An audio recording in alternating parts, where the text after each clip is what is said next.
ఉగాది మనందరం కూడా ప్రత్యేకమైనటువంటి గౌరవ ప్రతిపత్తులతో చేసుకునేటటువంటి పండగ ఈ ఉగాది పండగ.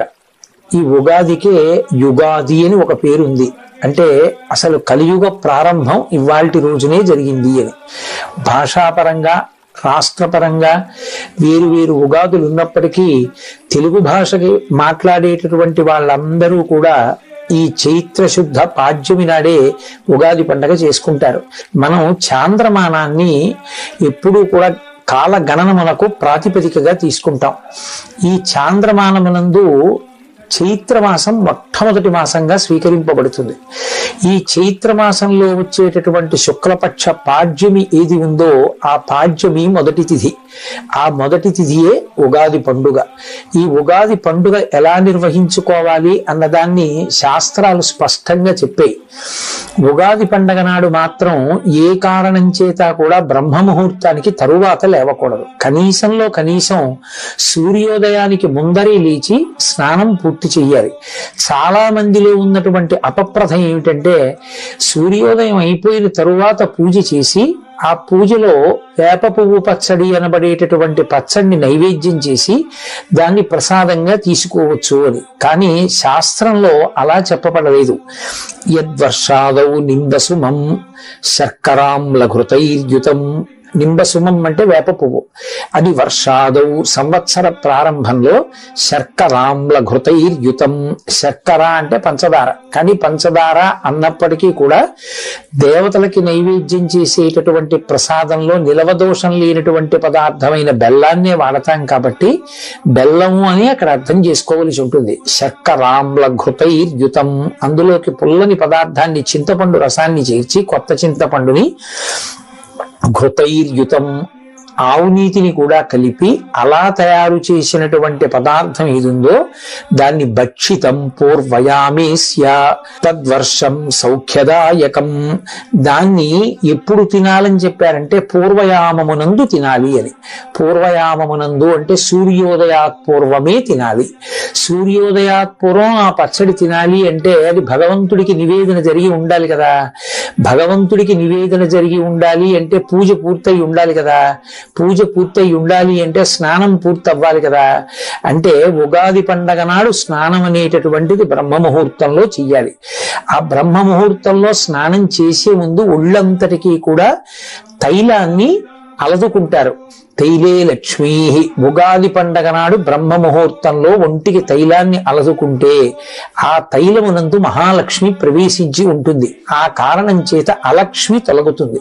జలే గంగా. సూర్యోదయం వరకు కూడా ఎక్కడెక్కడ నీరు ఉన్నా నీటిని గంగ ఆవహించి ఉంటుంది. తలస్నానం శరీరానికి తైలమర్దనం చేసుకుని భక్షితం పూర్వయామేస్య. బ్రహ్మ ముహూర్తంలో స్నానం చేసి వెంటనే ఈశ్వరుణ్ణి ఆరాధన చేసి ఉగాది పచ్చడి అని పిలువబడేటటువంటి వేప పువ్వు, దానితో పాటుగా బెల్లం ముక్క, చింతపండు పులుసు, ఆవు నెయ్యి కలపబడినటువంటి పదార్థాన్ని ఈశ్వరుడికి నివేదన చేసి దాన్ని ప్రసాదంగా ఎవరు తీసుకుంటారో వారికి తద్వర్షం సౌఖ్యదాయకం. వారికి ఆ సంవత్సరం అంతా కూడా సౌఖ్యదాయకమై ఉంటుంది అన్నది శాస్త్రవచనం. ఇక్కడ ఒక విషయాన్ని అర్థం చేసుకోవలసి ఉంటుంది. ప్రధానమైన పదార్థం ఏది అంటే నింబసుమం. వేప పువ్వే ప్రధానమైనటువంటిదై ఉంటుంది. ఆ వేప పువ్వు ప్రధానంగా తీసుకుంటే ఏమొస్తుంది అన్నారు. శతాయుర్వజ్రదేహాయ. 100 సంవత్సరములు జీవించగలిగినటువంటి లక్షణం. కేవలం 100 సంవత్సరములు ఆయుర్దాయంతో ఉండి ఏ మంచానో పడి ఉంటే ఉపయోగం ఏముంది?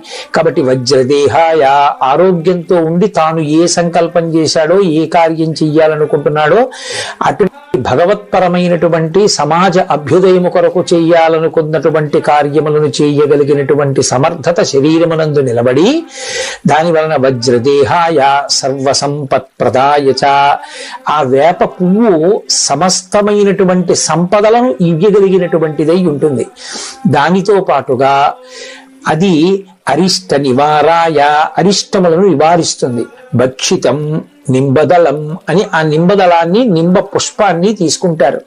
ఈ నింబ అన్న మాటకి ఇంత ప్రఖ్యాతి వేప పువ్వుకి ఎందుకు ఇంత గొప్పతనం వచ్చింది అని పరిశీలనం చేసినప్పుడు మనకు ఒక విషయం అవగతం అవుతుంది.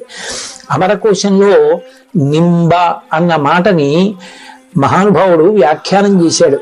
నింబ అన్న మాటకు అర్థం ఏమిటంటే ఆరోగ్యం నయతీతి నింబ. వేప పువ్వు తిన్నట్లయితే ఆరోగ్యము నిలబడుతుంది. ఆరోగ్యము నిలబడడానికి చైత్రమాసంలోనే వేప పువ్వు రావడం, చైత్రమాసంలో మొట్టమొదటి తిథి అయినటువంటి ఉగాది నాడే వేప పువ్వు పచ్చడి తినడం. దీని వెనక ఉన్న మర్మం ఏమిటి అంటే యమధర్మరాజు గారి యొక్క దంష్ట్రలు కోరలు 2 ఋతువులలో బయటికి వస్తాయి. అవే వసంత శారదానేవా, వసంత ఋతువు, శరత్కాలము, శరదృతువు. ఈ 2 ఋతువుల యందు యమధర్మరాజు గారు ఒక్కొక్క కోర బయట పెడతాట. అది వసంత ఋతువులో చైత్ర శుద్ధ పాడ్యమి నాడు ఆ కోర బయటికి రావడం మొదలవుతుంది కాబట్టే వడగాట్పులు మొదలైనటువంటి వాటిల్లో జనం విశేషంగా పడిపోతారు. అలా పడిపోకుండా యమధర్మరాజు గారి పాశములకు చిక్కకుండా శరీరమునందు ఆరోగ్యం నిలబెట్టగలిగినటువంటి అనుగ్రహ శక్తిగా పరదేవతయే వేప పువ్వుగా ఆ కాలమునందు పరిఢవిల్లుతుంది అని శాస్త్రవాక్యం. శారదా నవరాత్రుల్లోనూ అమ్మవారికే పూజ, అలాగే వసంత ఋతువులోనూ లలితాపరా భట్టారికా స్వరూపానికే పూజ.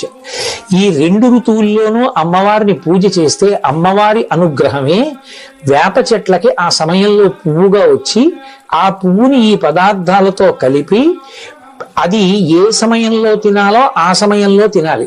అనారోగ్యంతో ఉన్నటువంటి వ్యక్తి వైద్యుడి దగ్గరికి వెడితే ఏదో ప్రొద్దున్న 1 మాత్ర, మధ్యాహ్నం 1 మాత్ర, రాత్రి 1 మాత్ర వేసుకోండి అంటాడు. 7 రోజులు ఒక్కొక్క రోజు 3 మాత్రలు వేసుకోమన్నారు. 7 రోజులవి కలిపి 7 3 21 ఒక్కసారి వేసుకుంటే తగ్గిపోదా అని వేసుకోం కదా. అలాగే ఆయన చెప్పినట్లు వేసుకున్నట్లే శాస్త్రకారుడు చెప్పినట్టే ఆ ప్రసాదాన్ని తీసుకోవాలి. అందుకే భక్షితం పూర్వయామేస్య, ఎవరు బ్రహ్మ ముహూర్తంలో స్నానం చేసి వేప పువ్వు పచ్చడి తింటారో ఈశ్వర ప్రసాదంగా, అటువంటి వారందరికీ కూడా పరదేవతానుగ్రహంగా ఆరోగ్యము సిద్ధిస్తుంది. ఆరోగ్యము అంటే యమధర్మరాజు గారి యొక్క కోర బయటికి వచ్చిన కారణం చేత విస్తరించినటువంటి ఉపద్రవ స్వరూపమైనటువంటి భయంకరమైన వ్యాధులను తట్టుకోగలిగినటువంటి శక్తి వస్తుంది. అందుకే సాధారణంగా చైత్రమాసం నుంచి లోకంలో అతిసార వ్యాధి వంటి వ్యాధులు ప్రబలిపోతాయి. అవన్నీ అంటు వ్యాధులు, కళ్ళకలకలు రావడం, అతిసార వ్యాధి రావడం, అమ్మవారు అన్న పేరుతోటి చర్మ సంబంధమైనటువంటి వ్యాధులు రావడం, ఒంటి మీద మచ్చలు పైకి తేలడం, ఇవన్నీ అంటువ్యాధులై చాలా తేలిగ్గా ఒకరి నుంచి ఒకరికి సంక్రమించడం జరుగుతూ ఉంటుంది. వీటికి నివారణగా శాస్త్రం ఏం చెప్పిందంటే, కార్తీక మాసంలో శరత్కాలం నడుస్తున్నప్పుడు ఉసిరి చెట్టుని ఆశ్రయించి ఉంటుంది. అదే వసంత ఋతువు ప్రారంభమైనప్పుడు చైత్రమాసంలో వేప పువ్వుని ఆశ్రయించి ఉంటుంది. వేప పువ్వుగా అమ్మవారు ఉంటుంది. అందుకే ఆ ప్రసాదాన్ని స్వీకరిస్తాం. దేహారోగ్యం నిలబడుతుంది. సాధారణంగా చైత్రమాసం నుంచి లోకంలో అతిసార వ్యాధి వంటి వ్యాధులు ప్రబలిపోతాయి. అవన్నీ అంటు వ్యాధులు, కళ్ళకలకలు రావడం, అతిసార వ్యాధి రావడం, అమ్మవారు అన్న పేరుతోటి చర్మ సంబంధమైనటువంటి వ్యాధులు రావడం, ఒంటి మీద మచ్చలు పైకి తేలడం, ఇవన్నీ అంటువ్యాధులై చాలా తేలిగ్గా ఒకరి నుంచి ఒకరికి సంక్రమించడం జరుగుతూ ఉంటుంది. వీటికి నివారణగా శాస్త్రం ఏం చెప్పిందంటే, కార్తీక మాసంలో శరత్కాలం నడుస్తున్నప్పుడు ఉసిరి చెట్టుని ఆశ్రయించి ఉంటుంది. అదే వసంత ఋతువు ప్రారంభమైనప్పుడు చైత్రమాసంలో వేప పువ్వుని ఆశ్రయించి ఉంటుంది. వేప పువ్వుగా అమ్మవారు ఉంటుంది. అందుకే ఆ ప్రసాదాన్ని స్వీకరిస్తాం. దేహారోగ్యం నిలబడుతుంది. ఇక 2, అటువంటి ప్రసాదాన్ని స్వీకరించినప్పుడు అందులో షడ్రుచులు కలగలిసిపోయి ఉంటాయి. జీవితం అనేటటువంటిది కేవలం సుఖాలు, కేవలం దుఃఖాలు అనుభవించడానికి వచ్చింది కాదు. కేవలం సుఖాలు అనుభవించాలి అంటే ఇక్కడ ఉండరు, దేవతగా ఉంటారు. కేవలం దుఃఖమే అనుభవించాలి అంటే ఇక్కడ ఉండరు, ఏ మర్త్యలోకంలోనూ ఉంటారు. సుఖము దుఃఖము 2 కూడా అనుభవించాలి అంటే మనుష్య శరీరంలోకి వస్తాడు. సుఖ దుఃఖములు రెండూ అనుభవిస్తున్నప్పుడు ఒకసారి పొంగు ఒకసారి కుంగు రాకుండా తుల్య నిందా స్తుతిర్మౌని సంతుష్టో ఏనకేనచిత్ అనికేత స్థిరమతి భక్తిమాన్ మే ప్రియో నరః అంటాడు గీతాచార్యుడు. సమమైనటువంటి స్థితిలో ఉండి పొంగు కుంగు లేకుండా ఏదైనా భగవంతుని యొక్క అనుగ్రహంగా అనుభవించగలిగినటువంటి అధ్యవసాయంతో కూడిన బుద్ధిని పొంది ఉండాలి అంటే ఈ రుచులతో కూడిన ప్రసాదాన్ని భగవంతుని యొక్క అనుగ్రహంగా తీసుకున్నప్పుడు అందులో రుచి చూడం, ప్రసాదం అని దాన్ని నోట్లో వేసుకుంటాం. ఏదో చిన్న కష్టం రావచ్చు ఆ సంవత్సరంలో, ఆ చిన్న కష్టం వచ్చినంత మాత్రాన పరమేశ్వరుడు నాకు ఈ కష్టాన్ని ఇచ్చాడు అనేటటువంటి బాధ చేత ఈశ్వరుని యొక్క స్మరణ విడిచిపెట్టకూడదు, ఆయన పాదములను విడిచిపెట్టకూడదు. ఆ భక్తి అలాగే నిలబడి ఉండాలి. ఏ జన్మలో చేసిన పాపమో ఈ కష్టం రూపంతో పోయింది కాబట్టి ఇప్పుడు ఒక అనుభవం వచ్చింది నాకు, ఆయన పాదముల యందు విస్మృతి కలగనంత కాలం మనం హాయిగా పరమేశ్వరుడి చేత నిరంతరము రక్షింపబడుతుంటాం. అదిగో ఆ బుద్ధి కలగాలి అని కోరుకోవడమే ఆ ప్రసాదం స్వీకరించడంలో ఉన్నటువంటి ప్రధానమైనటువంటి మర్మం. ఇప్పుడు ఆ ప్రసాదాన్ని స్వీకరించి ఆ రోజున తప్పకుండా దేవాలయ దర్శనం చెయ్యమని చెప్తున్నాయి శాస్త్రాలు. కాబట్టి ఆ దేవాలయ ప్రాంగణానికి చేరుకుని ప్రదక్షిణం చేసి పరమేశ్వరుడికి నమస్కరించి ఆయన యొక్క అనుగ్రహానికి పాత్రులు కావాలి. 3 పంచాంగ శ్రవణం చేస్తారు. పంచాంగము అంటే 5 అంగములతో కూడుకున్నది అని. తిథి, వారము, నక్షత్రము, కరణము, యోగము అనబడేటటువంటి 5 అంగములు కలిగినది కాబట్టి దానిని పంచాంగము అని పిలుస్తారు. ఇంగ్లీష్ క్యాలెండర్ ఉందనుకోండి, ఏదో ఒక డేట్ మాత్రమే ఉంటుంది. ఆ డేట్ ఒక్కటి చూసి ఈ పని చెయ్యాలా ఈ పని చేయకూడదా అంటే ఏం తెలుస్తుంది? ఏం తెలియదు. కానీ సనాతన ధర్మమునందు జ్యోతిష శాస్త్రము వేదమునకు ఉపాంగము. అది విరాట్ పురుషుడికి నేత్రస్థానమై ఉంటుంది. జ్యోతిషము కన్ను కనుక రాబో కాలంలో జరగబోయేటటువంటి విశేషాల్ని, గ్రహముల యొక్క కదలికలని లెక్క కట్టడానికి అనువైనటువంటి ప్రజ్ఞని సంతరింపచేశారు భారతీయ ఋషులు. అందుకే గ్రహణం ఎప్పుడు వస్తుందో, ఎన్ని గంటలకి పట్టుకుంటుందో, మధ్యకాలం ఏదో, దట్టంగా ఎప్పుడు ఉంటుందో, ఎప్పుడు విడిచిపెడుతుందో కూడా పంచాంగ కర్తలు నిర్ణయం చేయగలుగుతున్నారు. అంటే ఇతర దేశాల్లో ఈ గ్రహణం గురించి పరిశోధనలు జరిగే నాటికే మన భారతీయ ఋషులు పంచాంగాలలో గ్రహణాన్ని లెక్క కట్టగలిగారు అంటే వారి దార్శనికత అర్థం చేసుకోవచ్చు. లెక్క కట్టి మనకి చెప్తారు. ఆ లెక్క కట్టి చెప్పినప్పుడు తప్పకుండా వెళ్ళి ఉగాది నాడు పంచాంగ శ్రవణం చెయ్యాలి. ఉగాది పండగ వచ్చే పర్యంతము కొత్త పంచాంగాన్ని చదవకూడదు. ఏదో ముహూర్తాదులు పెట్టేటటువంటి పండితులు తప్ప సామాన్యులు పంచాంగాన్ని చదవకూడదు. ఒక్క ఉగాది నాడు తను పంచాంగం చదువుకోవడం కాదు, పంచాంగ శ్రవణం చెయ్యాలి. పంచాంగ పఠనము జ్యోతిష శాస్త్రమునందు విజ్ఞానము కలిగినటువంటి పెద్దలు దేవాలయ ప్రాంగణంలో చేస్తారు. అక్కడికి వెళ్ళి కూర్చుని వింటారు. పంచాంగము అంటే తిథి, వారము, నక్షత్రము, కరణము, యోగము అని మనవి చేశారు. తిథి అంటే కేవలం తేదీ కాదు. మనకి శుక్లపక్షమునందు 15, కృష్ణపక్షమునందు 15 తిథులుంటాయి. పాడ్యము నుండి మొదలుపెట్టి పౌర్ణమి, అమావాస్య వరకు.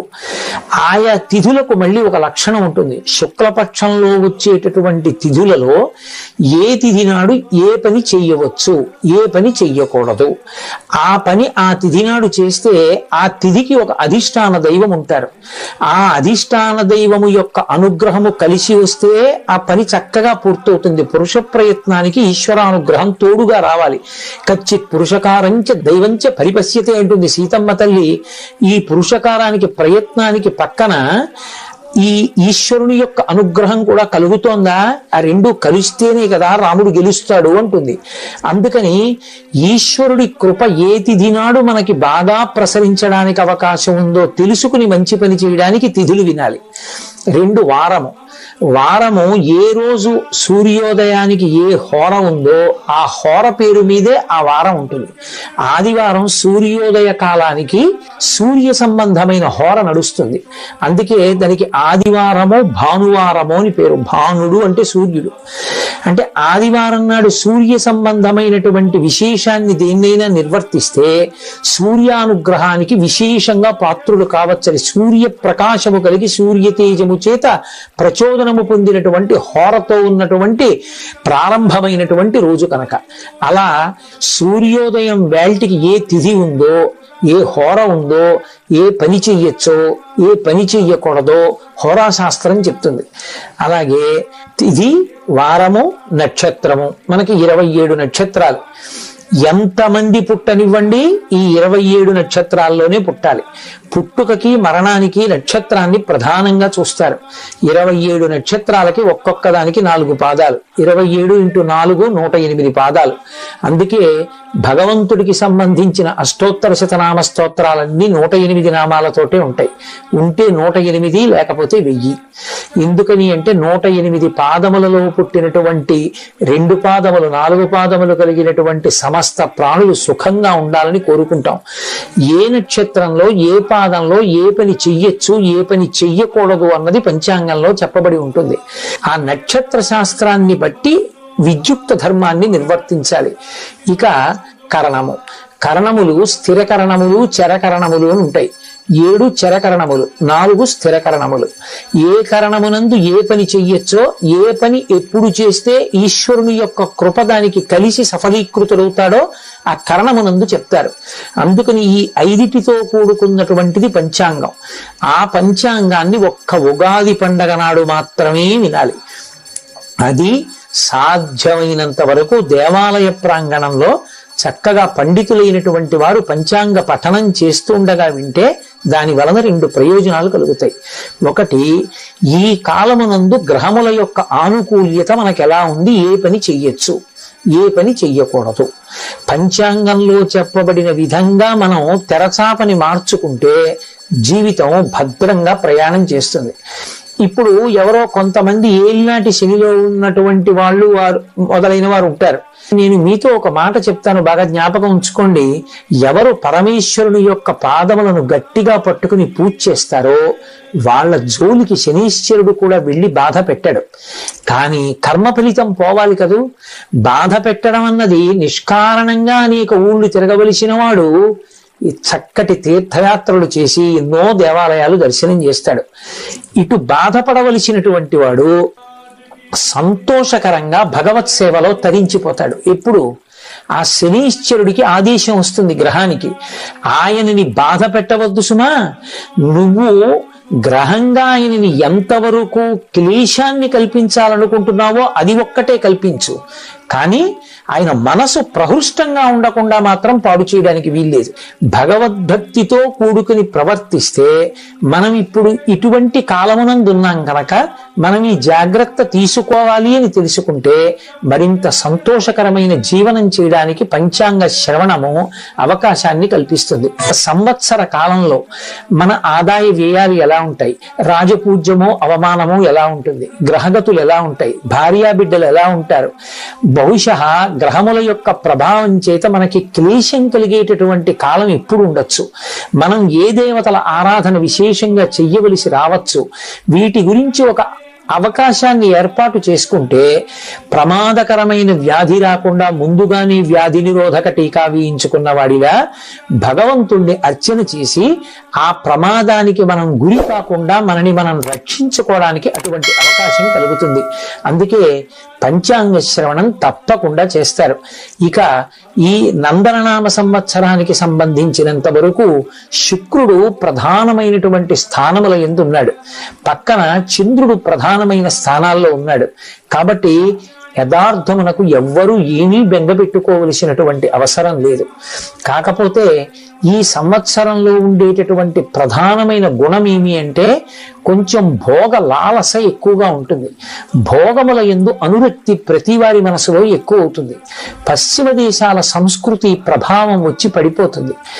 అలా పడకుండా భోగ పరిత్యాగం చేసి త్యాగమయమైనటువంటి జీవితాన్ని గడపడానికి కావలసినటువంటి వాంగ్మయం అంతా మన సనాతన ధర్మంలో ఇవ్వబడి ఉన్నాయి. రామాయణ భారతాల కన్నా గొప్పగా చెప్పగలిగినటువంటివి ఇంకేమీ లేవు. ఎవరు చెప్పినా శాంతి శాంతి శాంతి, ఆ శాంతి గురించే బోధించే, ఆ ధర్మాన్ని బోధించే. వాటిని పట్టుకుని ఉండగా భోగ లాలసమన్నేమీ చెయ్యదు. కాబట్టి నందననామ సంవత్సరం ఏ కోణంలో చూసినా ఏమి బాధ పెట్టేటటువంటి రీతిలో లేదు. అందరూ కూడా సర్వశ్రేయస్సులు పొందుతారు. కావలసింది ప్రధానమైన దాన్ని పట్టుకోవడంలో మాత్రం వైక్లభ్యాన్ని పొందకూడదు. ఉగాది వచ్చినప్పుడు మనిషి తప్పకుండా జ్ఞాపకం చేసుకోవలసిన విషయం ఒకటి ఉంటుంది అని పెద్దలు చెప్తారు. ఒక సంవత్సరం గడిచిపోయింది అంటే ఆయుర్దాయంలో ఒక ప్రధానమైనటువంటి ఘట్టం పూర్తయిపోయింది. కాలము మాత్రం ఇంకా తిరిగి రాదు. ఉగాది పండుగ నాడు తప్పకుండా ఎవరికి వారు చేసుకోవలసిన హెచ్చరిక అంటూ ఏదైనా ఉంటే కాలము యొక్క విలువను గూర్చి మాత్రమే. కాల కలయతామహం అంటాడు కృష్ణుడు భగవద్గీతలో. ఆయన కాలస్వరూపుడు అయి లెక్క కడతాడు. కాలము యొక్క విలువ తెలుసుకుని మనం జీవుడిగా ఇవాళ ఈ శరీరంలో ఉన్నాం, కానీ వేరొక శరీరాన్ని పొందినప్పుడు కూడా సుఖం పొందాలి అంటే కేవలము పరమేశ్వరుని యొక్క భక్తి మాత్రమే కాపాడుతుంది. కాబట్టి కాలాన్ని దుర్వినియోగం చేసుకోకుండా దాన్ని సద్వినియోగం చేసుకునేటటువంటి ప్రయత్నం చెయ్యాలనేటటువంటి ఆంతరమైన హెచ్చరిక ఈ కాలాంతర్గతమైనటువంటి కాల సంబంధమైన పండగ కాబట్టి ఉగాది యందు నిర్దేశింపబడుతుంది. ఇక ఈ ఉగాది పండగకి సంబంధించి ఇంకొక గొప్ప విశేషం ఉంది. ఈ ఉగాది వసంత ఋతువు ప్రారంభం. ఈ వసంత ఋతువులో చైత్ర శుక్ల పాడ్యమి నాడు ప్రారంభం. ఈ పాడ్యమి నుంచి 9 రోజుల పాటు నవరాత్రులను నిర్వహిస్తారు. వాటిని వసంత నవరాత్రులు అని పిలుస్తారు. వసంత ఋతువు పైకి చాలా అందంగా ఉంటుంది. చైత్ర శ్రీమాన్ అయం మాసః పుణ్యః పుష్పితకాననః యవ్వరాజ్యాయ రామస్య సర్వం మే ఉపకల్ప్యతాం అంటాడు రామాయణంలో దశరథుడు. చైత్ర శ్రీమాన్, చైత్రము శ్రీమంతమైనటువంటి మాసము. అన్ని పుష్పించి ఉంటాయి. సంస్కృతంలో మధుమాసము అని పిలుస్తారు. అలాగే వైశాఖ మాసాన్ని మాధవ మాసము అని పిలుస్తారు. ఈ చైత్ర మాసంలోనే అసలు మనిషి ఎలా బ్రతకాలో నేర్పినటువంటి విష్ణువు యొక్క అవతారమై మనుష్యునిగా ఈ లోకంలో నడిచి చూపించిన శ్రీరామచంద్ర ప్రభువు యొక్క ఆవిర్భావం.